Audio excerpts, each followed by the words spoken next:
আসসালামু আলাইকুম। আমি ডাক্তার শারমিন আহমেদ, মেডিসিন এবং হৃদরোগ বিশেষজ্ঞ হিসাবে বাংলাদেশ সেন্টার ফর রিহ্যাবিলিটেশনে কর্মরত আছি। আজকে আমরা অ্যাজমা সম্পর্কে একটু আলোচনা করব। অ্যাজমা একটি শ্বাসতন্ত্রের কমন রোগ, তবে এটি মাঝে মধ্যে জটিলতা বিশিষ্ট হতে পারে। এটি হচ্ছে ফুসফুসের যে বায়ু সরবরাহকারী নালী আছে এতে প্রদাহের জন্য। এজন্য শ্বাস ফেলার সময় দেখা যায় যে এই বায়ু সরবরাহকারী নালী চিকন হয়ে যায়। এতে কি হয়, রোগীদের শ্বাসকষ্ট হতে পারে। দেখা যায় অনেকদিন ধরে তারা শ্বাসকষ্টে ভুগে। অনেক সময় দেখা যায় যে রোগীরা ক্রনিক কাশিতে ভুগছে, যেটা তেমন কোনো কারণ আবিষ্কার করা যায় না। এই কাশিতে সাধারণত খুব বেশি কফ থাকে না বা খুব সামান্য কফ থাকে। অ্যাজমা রোগীদের অনেক সময় দেখা যায় যে ফ্যামিলিতে অন্যান্য মেম্বারদেরও অ্যাজমা রয়েছে।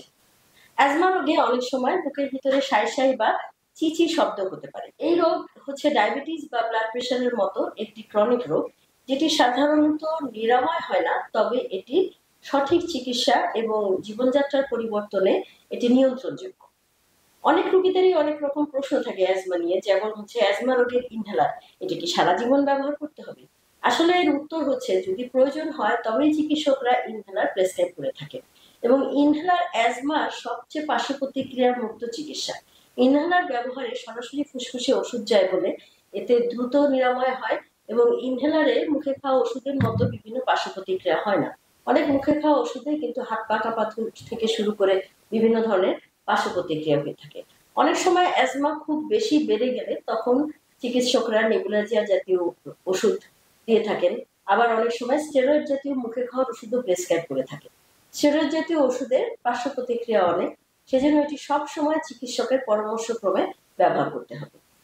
এছাড়াও জীবনযাত্রায় বেশ কিছু পরিবর্তন আনতে হবে, যেমন অ্যাজমা রোগীদের যে ঘটনায় অ্যাজমা বাড়ে, যেমন যার ধুলোবালিতে বাড়ে তার ধুলোবালি অ্যাভয়েড করতে হবে। ধুলোবালির আক্রান্ত জায়গায় যেতে গেলে মাস্ক ব্যবহার করতে হবে। ঘরের বিছানা পর্দা নিয়মিত পরিষ্কার করতে হবে এবং ধুলোবালি মুক্ত রাখতে হবে। এভাবে আপনারা অ্যাজমা রোগ নিয়ন্ত্রণ করে একটি সুস্থ স্বাভাবিক জীবনযাপন করতে পারেন। আর অ্যাজমা রোগকে বাড়তে দিলে এটা কিন্তু অনেক সমস্যা তৈরি করতে পারে, এমনকি এতে মৃত্যু ঝুঁকিও তৈরি হতে পারে। অনেক সময় অ্যাজমা রোগীদের আমাদের আইসিইউতেও অ্যাডমিশনের প্রয়োজন পড়তে পারে। সুতরাং চিকিৎসা নিন, সুস্থ থাকুন।